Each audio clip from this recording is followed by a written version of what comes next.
cómo descargar las boletas de tasas municipales en www.merlo.gov.ar. Hacé clic sobre trámites, luego en tasas municipales. Selecciona la boleta a descargar haciendo clic en PDF. Gobierno del Pueblo de Merlo. Hola, ¿cómo les va? Muy buenas noches. Otra vez acá en Futurar, pensar y hacer. Y que se transmite por Chakra TV, por el canal 724 de DirecTV, el 429 de Flow, el 472 de Claro TV, Cablevisión Uruguay, Personal del Paraguay, Cotas de Santa Cruz de la Sierra, Bolivia y todos los cable operadores de todo el país. Y nuevamente en una semana en una Argentina muy cambiante, muy movida. Una semana donde lamentablemente vimos el deterioro logístico y de infraestructura que tiene la Argentina. Con un cambio climático cada vez más fuerte que lo estamos viviendo, vimos anegamientos fundamentalmente en el conurbano bonaerense, en la ciudad de Buenos Aires, y que ya veníamos de experiencias en distintas provincias, como por ejemplo la ciudad de Corrientes, y ahí donde estamos viendo el deterioro sistemático de la Argentina. Una Argentina que votó un cambio, y también una semana donde el gobierno nacional cumplió los primeros 100 días de su gestión, que vamos a hablar específicamente en el editorial. Y a su vez vamos a tener un invitado que es un diputado provincial, Luciano Bugallo, de la Coalición Cívica, donde vamos también a plantear hoy un tema muy candente para el interior de la provincia de Buenos Aires y para todo lo que tiene que ver con la producción agroindustrial de la provincia de Buenos Aires, que es el tema impositivo. Las diferencias que empiezan a haber entre el gobierno nacional y el gobierno de la provincia de Buenos Aires, y desde la Cámara de Diputados de la provincia de Buenos Aires empiezan a haber también algunos proyectos de ley en el cual hay una oposición, ex Juntos por el Cambio, que todavía en la provincia de Buenos Aires siguen relativamente unidos. Bueno, todo esto vamos a estar hablando dentro de poquito nomás con el diputado provincial Luciano Bugallo. Hacemos una breve barrida y ya vamos con la editorial.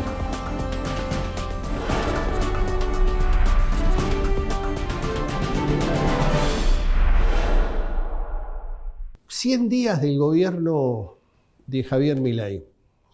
Y yo diría que un tema que lo quiero marcar claramente es su política internacional, en el cual el gobierno claramente se alineó sin ningún tipo de dudas con Estados Unidos y con Israel. Es decir, que planteó claramente el alineamiento al mundo occidental. Y a su vez, también llamó poderosamente la atención que en estos 100 primeros días llegaron a la Argentina funcionarios muy importantes del gobierno norteamericano. Casualmente hoy está el director general de la Central de Inteligencia Americana, de la CIA. Está por venir nuevamente al país la generala Laura Richardson. Estuvo visitándonos también en nuestro país el secretario de Estado de los Estados Unidos. O sea, vimos en estos 100 días una relación o una interrelación política muy fuerte entre la Argentina y el gobierno de Estados Unidos. O sea, me parece que esto lo quiero marcar porque de alguna manera empieza a generar lo que puede, la estructura hacia donde la Argentina hoy está parada internacionalmente. Y por otro lado, el gran desafío de Javier Milei. Yo soy de los que creen que el verdadero gobierno de Javier Milei empieza ahora, estos 100 días que vienen. ¿Por qué? Porque se empieza a ver claramente un cambio de estrategia política en los primeros 100 días. En los primeros 100 días al gobierno le fue muy mal. Fracasó en toda su estructura legislativa.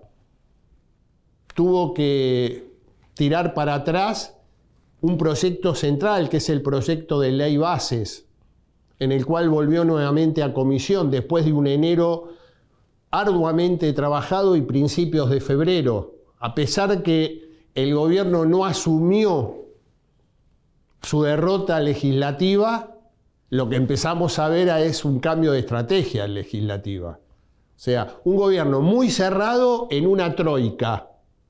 Javier Milei, Karina Milei y Santiago Caputo.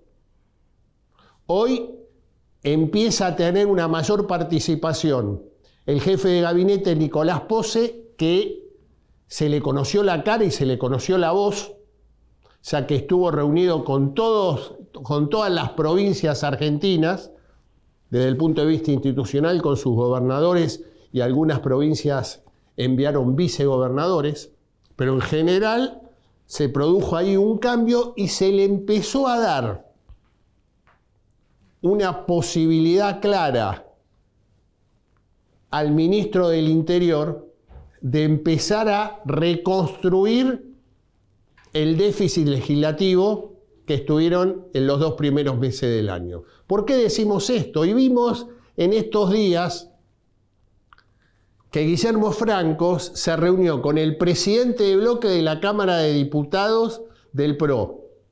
Se reunió con el presidente de bloque de la Unión Cívica Radical. Esta misma semana, a principio de semana, se reunió con el presidente de bloque de Cambia Federal, o sea, liderado por Miguel Pichetto. Indudablemente empieza a haber un cambio claro de empezar a dialogar para ver si pueden empezar a llegar a los consensos necesarios para poder llegar al 25 de mayo, en ese pacto de mayo en la provincia de Córdoba, de la mejor manera. O sea, se empieza a valorar el diálogo político, se empieza a valorar conseguir los consensos necesarios. ¿Por qué? Porque hubo un llamado de atención muy fuerte. En el Senado de la Nación hay una media sanción derogando el DNU que emitió el gobierno nacional. Obviamente el DNU sigue vigente, sigue funcionando, porque de acuerdo a una modificación en el año 2006 por parte de, en ese momento, senadora Cristina Fernández de Kirchner, era necesario la derogación del DNU con el rechazo de las 2 cámaras. Entonces, digo, este hecho me parece que hay un cambio, le diría, muy importante, por eso hablo que el verdadero gobierno de Javier Milei empezó ahora. Digamos, la disrupción le permitió llegar a Javier Milei a la presidencia de la República sin ningún antecedente político, sin inserción territorial, utilizando como nadie las redes sociales, pero me parece que cuando empieza la verdadera gestión, la política bien entendida sobresale. Y la política bien entendida es diálogo, es encuentro, es desde el disenso encontrar los consensos. En un año muy especial, se cumplen 30 años de la reforma de la Constitución Nacional. Este año, 2024, recordemos que la reforma fue en el año 1994. Lo dijimos en el dato futurar de la semana pasada. La Asociación de Estudios Populares y la Fundación Konrad Adenauer están con muchas ganas de generar encuentros tomando ese hecho, porque ese hecho fue un punto central donde hubo una confluencia de todas las fuerzas políticas. Creo que son momentos claros para poder generar encuentros. ¿Por qué? Porque la sociedad manifestó claramente que quiere un cambio. La sociedad en octubre y en noviembre del año pasado dijo: hay que cerrar un ciclo histórico.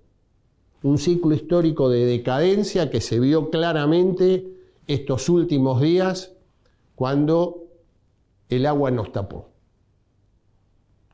O sea, empezar a encontrar un rumbo. Ahora, el rumbo no es solamente no hay plata. El rumbo no es solamente encaja sí o sí para no pagar nada. Hay que generar los consensos necesarios para ir también estructurando políticas de mediano y largo plazo. Javier Milei tiene hoy 3 desafíos centrales, porque todavía sigue gozando de una importante empatía de la sociedad, que está viviendo de un ajuste muy importante, pero que hay voluntad de cambio. Es bajar la inflación, fundamentalmente, me parece que ese es el desafío central de este gobierno, manejar muchísima transparencia. Cuando menor opacidad hay, más posibilidades tiene Javier Milei de poder imponer sus proyectos. Párrafo aparte, empecemos a mirar con atención las designaciones que dio el día miércoles para cubrir las vacantes en la Corte Suprema de Justicia. Un tema que en principio no cayó con la claridad suficiente que está reclamando la sociedad. Y el tercer punto, como lo venimos diciendo permanentemente, es el tema de la seguridad con epicentro en Rosario. Tema narcotráfico, narcoterrorismo, como bien manifestó el gobierno nacional. Y me parece que ahí hay un tema central también que hay que empezar a atacar, que son los gerentes de cuello blanco, es decir, el lavado de dinero. Parece que esto es la pata que está faltando en Rosario, donde hasta ahora hay logísticamente, muchísima presencia. Apareció las Fuerzas Armadas a través del Ejército el día martes, pero está faltando una política de fondo en el lavado de dinero. Parece que este es un tema en el cual desde Futurar vamos a seguir trabajando fuertemente para aclarar, para traer, digamos, invitados que puedan hablar de estos temas. Yo creo que son 100 días que se inician, 100 días donde indudablemente el diálogo y el consenso tienen que ser hoy la materia prima de la dirigencia política, sindical y empresarial.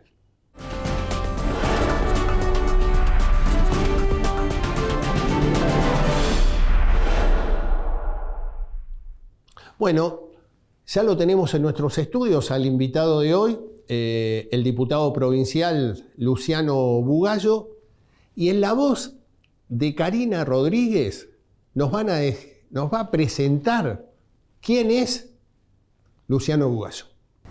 Luciano Lucho Bugallo es diputado mandato cumplido de la provincia de Buenos Aires. Tiene 41 años y está casado con Lucila Legman. Es oriundo de Ascensión, un pueblo en el noroeste bonaerense. Estudió licenciatura en Economía y Administración Agraria y es agrónomo general. Dio sus primeros pasos en política en 2008 en la Resolución 125. Participó en organizaciones abocadas al fortalecimiento democrático, la transparencia y la búsqueda de la libertad en todas sus formas, en la Argentina y en toda América Latina.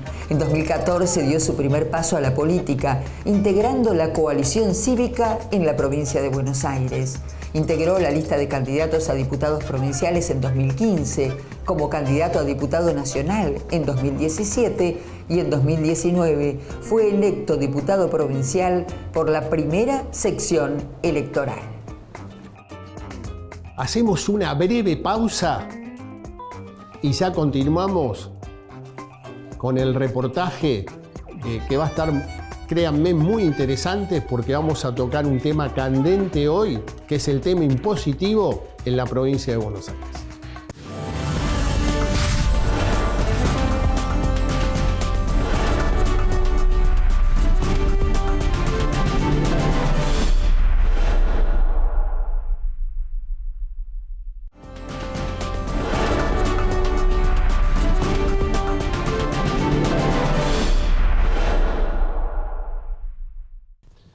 Bueno, lo prometido es deuda. Habíamos dicho que nos visitaba un diputado provincial por la cuarta sección electoral, Luciano Bugallo.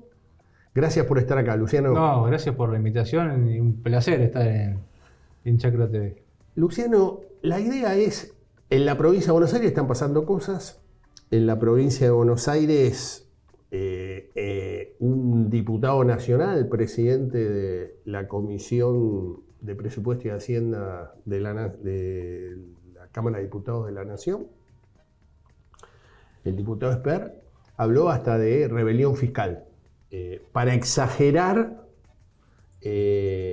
un aumento muy fuerte de tributos, y un poco presentaste con tu bloque, y creo que también con el presidente del bloque del radicalismo y el bloque PRO también. Y el bloque PRO, un proyecto de ley para atemperar lo que ustedes habían votado en diciembre, que era hasta el 200% de aumento. Sí, a ver, lo de Esper creo que es como una expresión quizás extrema, pero que tiene que ver con un origen, que es justamente un impuestazo que está llevando adelante el gobernador Kicillof en la provincia de Buenos Aires con respecto al inmobiliario, y ni hablar también del impuesto automotor. La legislatura fue clara. Recordemos, en aquel momento el gobernador pretendía un aumento del 300%. Eso fue diciembre del año pasado, antes de Navidad. Logramos en aquel momento frenar ese 300%. Logramos consensuar como tope máximo 200% para las partidas más grandes. Y de ahí para abajo un escalonamiento que iba a 180, 170 y 140 para las partidas más chicas. Quedaba fuera solamente un pequeño porcentaje, que era no más del 5% de las partidas, que ajustaban por una fórmula, esta es la propuesta del oficialismo, que incluso en mi caso particular y de la coalición, ese artículo lo votamos en contra, que era el 137, porque vos cuando preguntabas, bueno, también, pero ¿cuál va a ser el aumento de esas partidas que quedan por afuera? No te lo podían determinar en ese momento, y como no había manera de terminarlo, dijimos, bueno, nosotros no acompañamos. Pero más allá de eso, había, digamos, la intención de la legislatura fue justamente topear en 200% como máximo, de ahí para abajo. ¿Qué pasó cuando empiezan a llegar las partidas? Nos encontramos con porcentaje de aumento totalmente desproporcionado. Yo he visto una partida de 1085%. Pero la pregunta que te hago ahí, Luciano, es, en ese diciembre, ese 5% que había quedado en una nebulosa, porque por eso la coalición cívica vota en contra, el 95% restante estaba topeado. Aparte de ese artículo número 10 de la ley fiscal, es clarísimo, no puede haber aumento con respecto a lo abonado en el 2023 que supere el 200%. Y después había, de acuerdo a la evaluación, que supere el 180, el 170 o el 140 para la evaluación más chica. Ahora, la pregunta, clarísima. Pero bueno, en esa línea, o sea, esto que está pasando ahora, ¿está dentro de ese 95%, estos aumentos No. Incluso, digamos, ese aumento que superaba esas partidas del 5%, tenían que tener una evaluación fiscal por encima de 198.400.000 pesos. Hay partidas que están por debajo de eso, pero muy ampliamente por debajo de eso, y los aumentos han estado en el 300, 400, 500, 700%. Después la que pasa en ese número ya entraste pero lo que la ley fue clara era el tope de 200%. ¿Con qué nos encontramos, digamos, cuando empezamos a analizar, qué fue lo que... A ver, votamos esto, está clarísimo. ¿Qué pasó? Empezamos a ver que ARBA, por una disposición, digamos, que viene en la ley, que es un artículo que está en la ley que viene desde el 2012, de la época del revalúo fiscal de Daniel Scioli, cuando se implementa en aquel momento el impuesto inmobiliario complementario, que también votamos en contra porque es un sobreimpuesto, aparte totalmente ilegítimo y constitucional, pero en aquel momento queda un artículo donde ARBA tiene una potestad de modificar un coeficiente en la fórmula que después determina la evaluación fiscal. ¿Qué pasa? ARBA determina cuál es la interpretación errónea, falsa, yo de ayer lo describí a la legislatura como es una estafa, digamos, porque es hacer trampa, ellos primero te modifican la evaluación fiscal, te aumentan, digamos, un 200, 300, 400% tu evaluación, y sobre eso te aplican el 200% del tope. O sea, hacen todo retorcida para poder meter un impuestazo. Ahora, el artículo 10 es clarísimo. Dice, no puede haber aumento para la máxima categoría por encima del 200% con respecto a lo pagado en el 2023. Entonces, vos haces cambiar la evaluación fiscal, el coeficiente, lo que quieras, pero el tope tendría que ser 200. Y entonces, ¿qué hicimos con respecto a esto? Si ellos hacen la trampa, entonces buscamos la manera de hacer, digamos, de volver a discutir la ley fiscal. Metimos una reforma que ayer, digamos, fue rechazada, la quisimos meter sobre tablas sobre tabla es cuando no pasa todo el proceso de las comisiones, lo metés directamente en el recinto para discutirlo ya y tratar de acortar tiempo. Necesitamos el 2/3. No lo pudimos obtener, pero la discusión sigue estando. ¿Cuál es el proyecto que presentamos? Primero, volver al espíritu de lo que fue la ley en el 2015. Es tope máximo al 200%, de ahí para abajo el resto de las escalas. Otro punto importante, el gobernador quitó el beneficio del descuento del 20% para buenos contribuyentes y aquellos que estaban adheridos al débito automático. Nosotros lo imponemos por ley, cosa que no dependa del antojo de la voracidad recaudatoria del gobernador de turno. Y el tercer punto es le quitamos a ARBA la potestad de poder, vía coeficiente, modificar una variación fiscal que después termina impactando, digamos, en las facturas. Ayer, que fue la primera instancia, lamentablemente no tuvimos acompañamiento del oficialismo y del resto de los bloques, sí de Juntos por el, digamos, de los que somos o éramos Juntos por el Cambio, del radicalismo, del PRO y la coalición cívica. Hay interés, digamos, de algunos sectores de los espacios liberales de para la próxima poder acompañar. Ellos argumentaron que no estaban al tanto, que no se habían enterado, que no habían tenido tiempo de leer el proyecto y demás. Creo que hay voluntad, digamos, de poder modificarlo.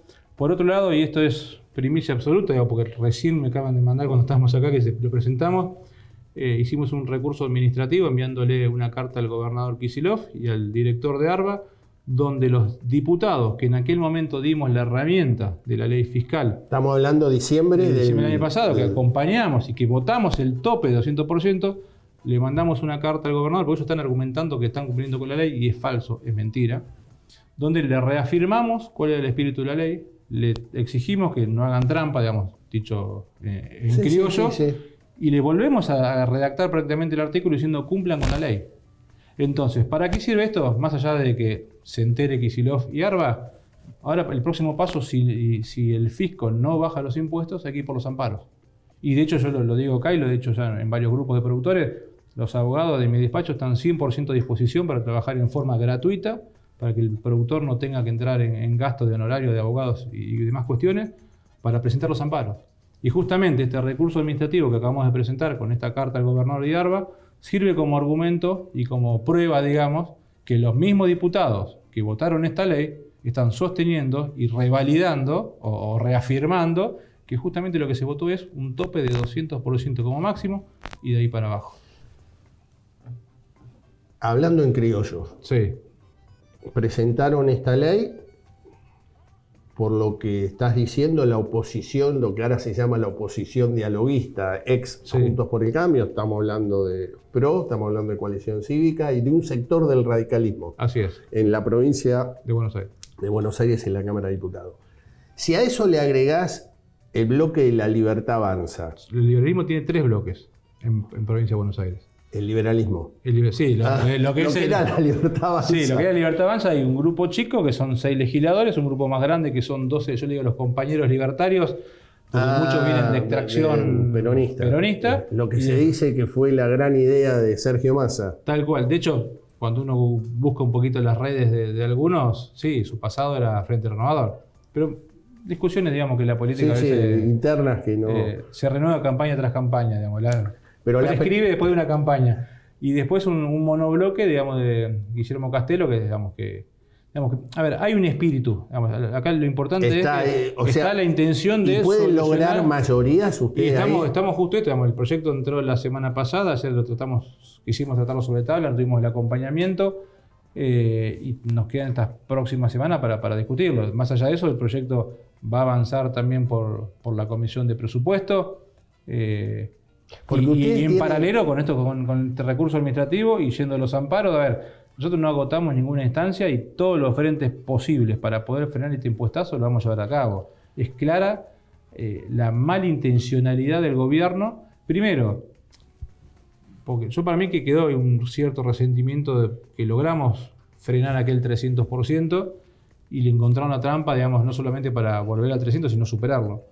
Pero, digamos, por lo menos hay espíritus de la oposición, digamos, para lograr frenar esto. Claro, porque ustedes la próxima sesión ya es en abril, ya viene Semana Santa, que es extra large, porque creo que después la primera, creo que es el 10 de abril la sesión. ¿El 10 o se pasó el 17? O el 17, sí. Bueno, no sé, digo... deberíamos tener que llegar con todo el trabajo no digo que hagas futurología, pero digo, hay posibilidades, digamos, de esa oposición dialoguista, como normalmente se está llamando periodísticamente, puedan confluir y decir y tener una media sanción de proyecto? Mira, de esa posición más de la mitad es lo que era Juntos por el Cambio y digamos, de hecho ayer lo expresamos incluso en el recinto. Del resto, digamos, yo creo que un tercio te diría prácticamente que sí, digamos, imaginando, ¿no? Digamos, de una torta de la oposición, la mitad somos nosotros, estamos de acuerdo, un cuarto, perdón, del otro sector estaría también para acompañar, queda un resto de diputados que por ahí dependen más de cuestiones nacionales. Y siempre en esto entra, bueno, pero si nos acompañan acá, si nos acompañan allá, digamos, pero yo creo que por lo menos hay voluntad. Por lo menos lo que se expresa en el recinto, hay que ver después si se traduce eso en votos o acompañamiento, la decisión está. Pero aparte, volvamos al punto, lo que la legislatura votó y las herramientas que le dio el gobernador fue totalmente claro. Si no, ¿para qué discutís un tope si después modificando un coeficiente haces lo que se antoje? Entonces no discutamos nada y gobernaba solo. Digamos, en aquel momento fue ya demasiado que le dimos, porque uno no le das al gobernador, es el presupuesto de la provincia de Buenos Aires, es el gobernador turno porque lo votaron los bonaerenses, pero ahí está el presupuesto para salud, para seguridad, para educación, está el presupuesto también, digamos, de los municipios. Digamos, no es, sí, porque muchos dicen le votaron todo a Kicillof. No, o sea, le frenamos un impuesto en aquel momento del 300, logramos quitarle un tercio de lo que él planteaba y ahora vamos a ir a frenarle, digamos, este aumento desmedido, que aparte no hay ninguna razón de ser, porque la potestad que tiene ahora de modificar ese coeficiente reviste a que un Estado puede hacer una obra, puede hacer una ruta, una autopista que te pasa por enfrente del campo y entonces es lógico y entendible que la evaluación de tu propiedad aumente cuando el Estado hizo una obra, digamos, que te mejoró el precio, digamos, de tu propiedad. En este caso, que vos me digas un aumento del 400, 700%, 800%, sin ningún tipo de contraprestación, primero que es un delirio el número, pero más ponerle que no tuviste nada, no tuviste caminos rurales, asfalto, comunicación, no te mejoró nada para que vos digas, che, bueno, se justifica un aumento de lo que fuera. Entonces, digamos, yo creo que simplemente es una voracidad recaudatoria. Yo quiero que un gobernador que se encuentra, después de haber estado 4 años gobernando con la chequera de nación a discreción, hoy, digamos, por todas las cuestiones económicas, por una decisión también del oficialismo nacional, de cortar, de que no hay plata, de cortar con el chorro, pero tampoco vemos que el gobernador haga recortes en un montón de cuestiones absurdas donde, pará, o sea, vos cuando ves algunos se hicieron públicos esta semana, algunos programas que son absurdos, hasta te da vergüenza contarlo por pudor de las asquerosidades que están fomentando. Y donde la provincia de Buenos Aires tiene 20 y pico ministerios, terminó siendo la cueva de ñoqui de todos los desempleados del kirchnerismo nacional que se quedaron sin laburo y sin cargo, todos terminaron en provincia de Buenos Aires. Entonces, si no te alcanza la plata, o sea, querés, por un lado, si no te alcanza la plata, recortar el gasto. Ahora, si querés que discutamos la coparticipación, que es también otra discusión que debemos dar, en eso sí va a tener el acompañamiento de la oposición, porque es plata que le corresponde a la provincia de Buenos Aires. Nosotros generamos más del 30% y recibimos alrededor del 20%. Hay un 10% que se va. Y se va a otras provincias como Santiago del Estero, Chaco, Formosa, que no generan absolutamente nada, pero donde el 75% de los habitantes son empleados de la provincia, son provincias que básicamente están subsidiadas. Entonces, discutamos la coparticipación a nivel nacional. Yo quiero que la provincia le toque la que le corresponde. Después pasemos a la segunda discusión de yo quiero que a los municipios les toque la que les corresponde. Y yo quiero que a los empresarios, pymes o productores del interior les toque la que les corresponde, digamos, porque yo hoy saco una cuenta de Y ya acá entramos también en la discusión nacional. Para un poquito. Sí. Hacemos una breve pausa. Por supuesto. Porque este me parece que es el tema central y las incompatibilidades. Pero bueno, dame un breve y ya volvemos.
Bueno, seguimos con el diputado provincial Luciano Bugallo.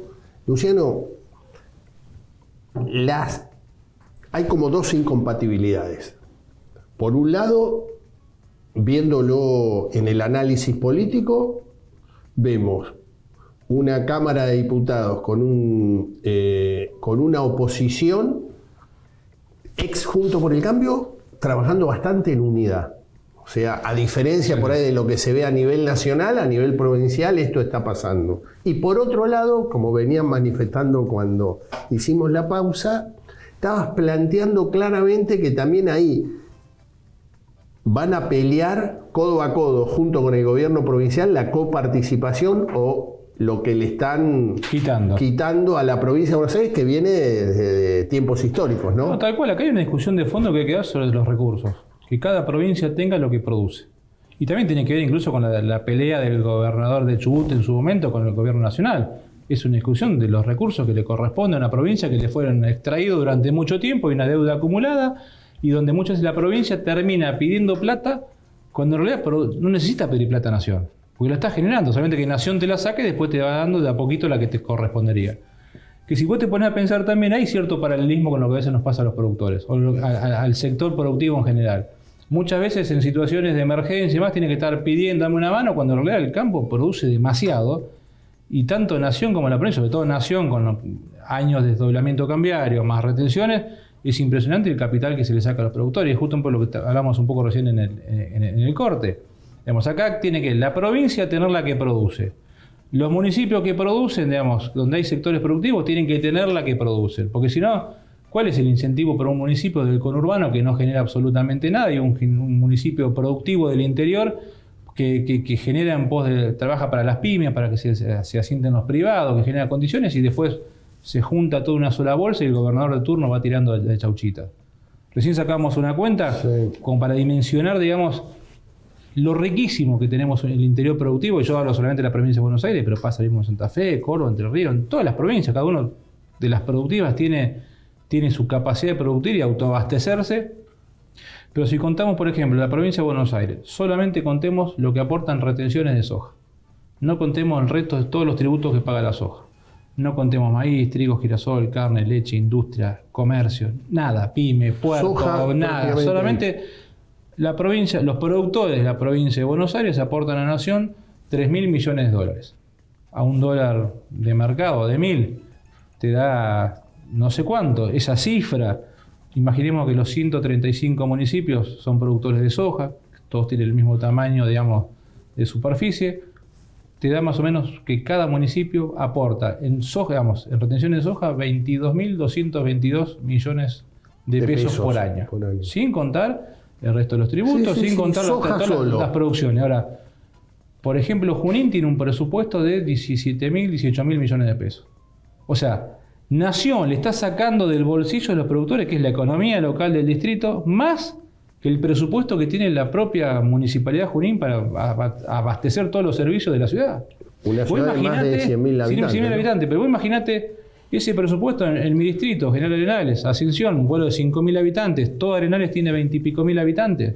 Imagínate esos 22.222 millones de pesos volcados en la economía de cada uno de esos municipios. Vos tendrías casi 135 mini Dubái en la provincia de Buenos Aires, generando trabajo, riqueza, demandando mano de obra. Vos tendrías gente del conurbano yendo a buscar laburo al interior, mejor calidad de vida, mejores sueldos, mejor infraestructura. Digamos, esa es la discusión que yo creo que hay que dar de fondo. Hay que dar de fondo que es la discusión de lo provincial, de lo nacional y de lo municipal y también el sector privado. Y yo creo que hoy tenemos, en ese sentido, por lo menos hay un espíritu, digamos, un clima para poder discutir esto de fondo. Pero que no quede una discusión de cuestiones ideológicas simplemente mediáticas o de chicana o en redes sociales, sino discutamos a fondo. Digamos, arranquemos, trabajemos en rearmar el sistema de cero. Mira, este año 2024 se cumplen 30 años de la reforma de la Constitución Nacional. Tu líder partidaria fue Autora. Actriz protagónica de esa reforma. Yo digo, y en esto es verdad, porque creo que hay un clima de cambio muy fuerte, así los manifestó la sociedad el año pasado, fundamentalmente en noviembre, en el cual llega Javier Milei como presidente de la República, empezar a plantear el tema de fondo que estás hablando vos, que es el tema de la ley de coparticipación. Tal cual. O sea, una ley que la reforma dice que en 2 años o sea, en el año 96 tenían que ponerse de acuerdo, y me parece que estos son los verdaderos temas en el cual la política argentina no lo está tocando. Porque aparte vos imaginate, ¿qué incentivo va a tener uno por ahí queda feo estar discutiendo sobre otras provincias, que por ahí nos estarán escuchando algunos provincianos, santiagueños, chaqueños, dicen yo qué culpa tengo, pero pensemos a nivel político, gubernamental. ¿Cuál es el incentivo para un gobierno para fomentar la instalación del sector privado si el 75% de tus habitantes viven de un cheque tuyo? De un cheque que aparte no lo generaste, lo manda Nación. Entonces, cuando vos comparás después la productividad o el estatus social o lo que genera cada provincia, por algo tenés, Córdoba es una provincia pujante y totalmente industrializada, Santa Fe, provincia de Buenos Aires, pese al gran peso que tenemos en el conurbano, el interior de la provincia es impresionante. Y después tenés otra provincia que están hace 80 años, están en el pasado. Vas a Formosa sacando algunos sectores productivos, digamos, pero después es una provincia pobre, y aparte con recursos naturales impresionantes. Santiago del Estero también. Ya todas las provincias tienen lo suyo. Pero justamente, si vos estás acostumbrado que, bueno, si no hago nada, igual viene tal cheque del Estado a fin de mes, entonces no tenés incentivo. Y justamente lo que hay que generar es que cada provincia, vuelvo a repetir, tenga lo que genera, por supuesto, que sea solidario en parte también, digamos, porque no es lo mismo una que tenga recursos, digamos, obvio. Que por ahí no hicieron nada para recibirlo, digamos, recursos mineros, lo que fuera, pero me parece que, digamos, que hay que esta discusión darle, y yo creo que estamos en este clima justamente. No, y yo creo que hay un clima, fíjate vos, que estoy haciendo memoria, el bloque patagónico que se armó, yo te diría, en los últimos 40 años hubo intentos, pero nunca habían logrado conformarlo como lo conformaron ahora, ¿no? O sea, digo, por eso rescato lo de la oposición en Provincia de Buenos Aires en la Cámara de Diputados. El hecho de que puedan coincidir en algunos temas, fundamentalmente pensando en el interior productivo de la provincia, me parece que son datos que tienen que ver con el cambio de clima que se está dando. Tal cual. Aparte, digamos, ¿no? Yo creo que más allá de esta coyuntura que vos decís, bueno, hoy juntos en provincia se mantienen juntos y en lo nacional no, también depende de qué tenemos enfrente, ¿no? Pero si hay algo en común, que esto incluso me atrevo a ampliar un poco el límite e incluir a varios de los sectores liberales, tenemos en claro qué provincia queremos en la provincia de Buenos Aires. El gobernador, si bien no lo dice, pero en los hechos lo demuestra, quiere casi conurbanizar la provincia de Buenos Aires. Porque cuando uno ve distritos aliados a ellos, cercanos, económicamente pujantes, productivos, te digo Luján, Mercedes, ciudades importantes, vos ves en los últimos años cómo han crecido, se han ido conurbanizando, y vos decís, che, bueno, este es el modelo a replicar en el resto de la provincia, y nosotros queremos todo lo contrario. Queremos, digamos, industrializarlo, hacer un interior pujante. Yo que vengo de un pueblo chico, digamos, 5.000 habitantes, Ascensión, allá prácticamente no existe el desempleo. Primero por una idiosincrasia de que el que necesita laburo consigue. Quizás te puede costar un poquito más, un poquito menos. Y después porque hay mucha producción agropecuaria, hay algunas industrias que están ligadas a la producción. Después te vas a ciudades más grandes y tenés industria, tenés fábrica, tenés frigorífico. Y eso que el Estado durante los últimos años se vino quedando con el 70% de los recursos que se producían ahí. Vos imaginate si esos recursos, vuelvo al punto, quedaran donde tienen que estar. Entonces, y vos empiezo a multiplicarlo o replicarlo en 135 municipios. Replicarlo en el resto de las provincias. Digamos, y ahí cambiaría Argentina. Digamos. Yo creo que, y en esto por ahí tomo como algo positivo la invitación, si bien quiero que se quede corto, la invitación pues, quizás de Milei a firmar un acuerdo. Yo me parece que el acuerdo habría que discutirlo, ¿no? Es decir, estos son los puntos y venía a firmarlo, y si no lo firmás, sos la casta kirchnerista, socialista, comunista. Yo me parece que necesitamos firmar 10, 15, 20 puntos, 5 puntos, no sé, pero hay que construir esos puntos, que en realidad se terminan convirtiendo en política de Estado. Una hoja de ruta, decir, bueno, ¿qué queremos como Argentina, como país?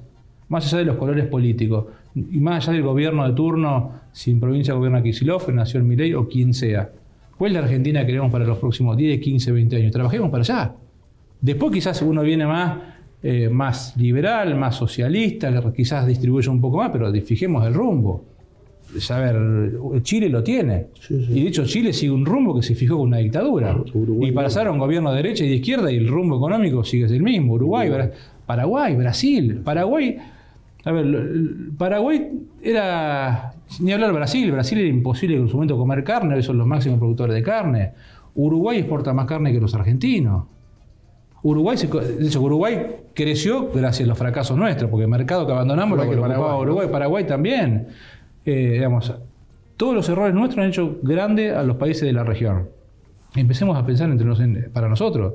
Nueva Zelanda, Australia, son países que tienen casi las mismas condiciones que Argentina. La misma superficie, la misma población, en el sentido de cantidad de habitantes por kilómetro cuadrado.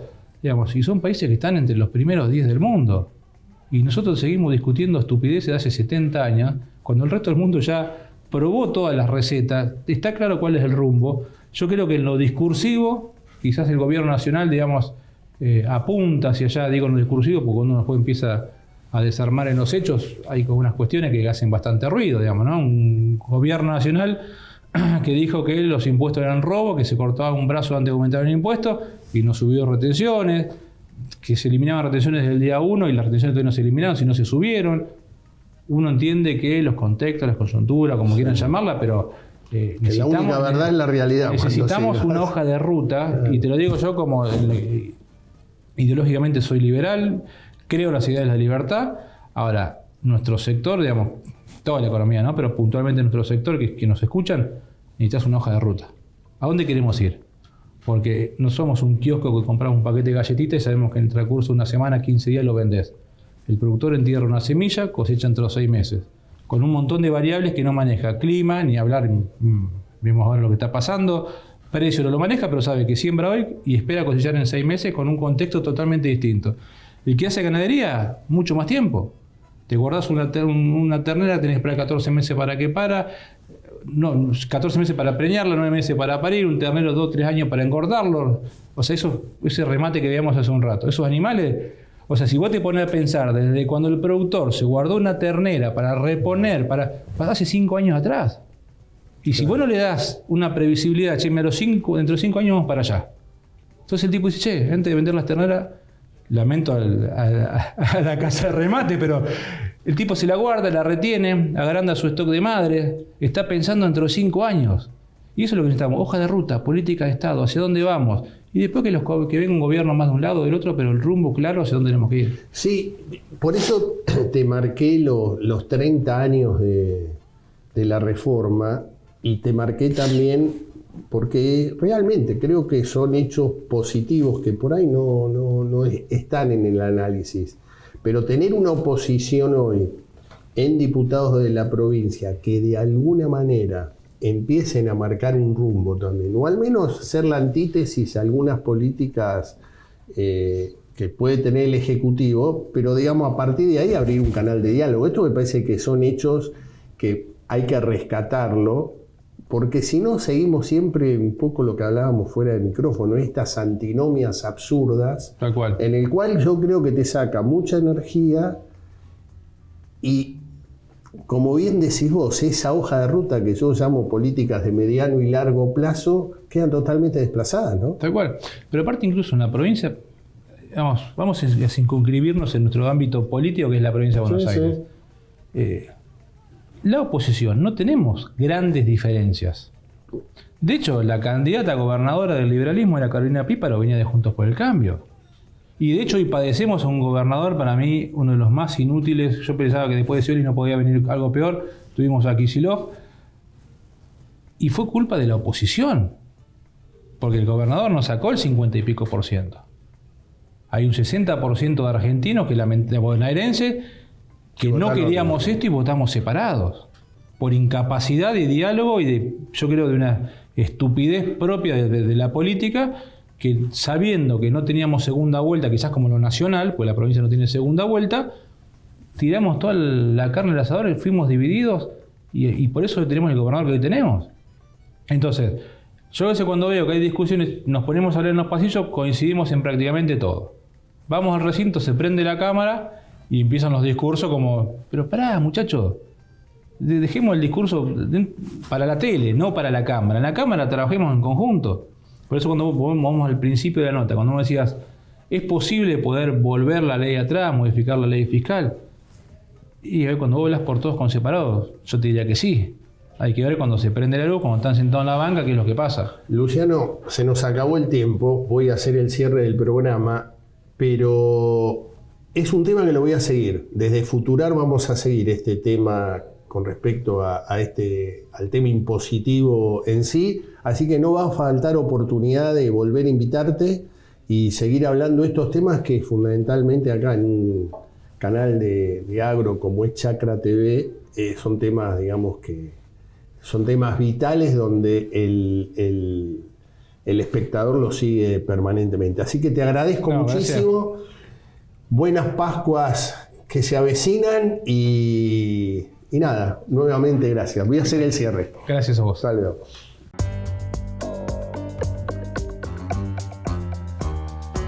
Y ahora el dato futurar. Y el dato futurar de hoy tiene que ver con las repercusiones internas que se están viviendo en la Unión Cívica Radical con el voto de la semana pasada del presidente de la Unión Cívica Radical, el senador nacional Martín Lustó, rechazando el DNU conjuntamente con el voto del kirchnerismo. Indudablemente empieza a generar descontentos importantes, un radicalismo que diría hoy quedó totalmente dividido.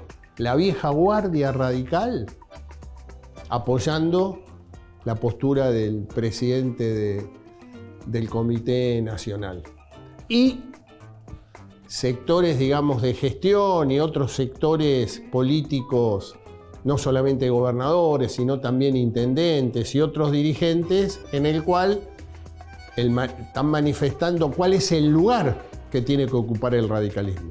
Le diría, sigamos con mucho detenimiento, porque puede haber efectos políticos en la estructura institucional del partido, porque es un voto, el de Martín Lustó, que hizo muchísimo ruido. Bueno, esto ha sido todo por hoy. Esto fue Futurar, pensar y hacer. La próxima semana nos vemos. Muchísimas gracias.